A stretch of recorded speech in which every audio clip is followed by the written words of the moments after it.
नमस्कार मंडळी. ऊर्जाला आला हर्षवर्धनवर दाट संशय. चला तर मग पाहूया त्या नवीन प्रोमोत आपल्याला काय पाहायला भेटलं.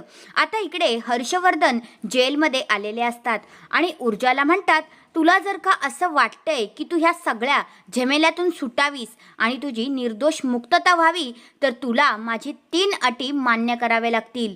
तर मग आता ऊर्जा त्यांना म्हणते, कोणत्या अटी? तर आता ऊर्जाला हर्षवर्धन सांगू लागतो की पहिली अट माझी अशी आहे की तू आहे ना तुझी वकिली सोडून द्यायची.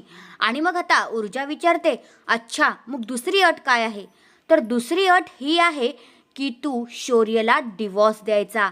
असं आता हर्षवर्धन इकडे ऊर्जाला सांगतात. मात्र ऊर्जाला काहीच कळत नसतं की ह्यांना काय उत्तर द्यावं. आता ऊर्जा तिसरी अट विचारते.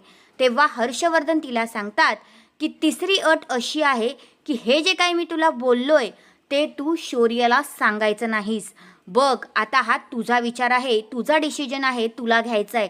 तुला निर्दोष सुटायचं आहे की आयुष्यभर जेलमध्येच राहायचं आहे. असं बोलून आता हर्षवर्धन तिथून निघून जातात. मात्र ऊर्जाला आता विचार येतो.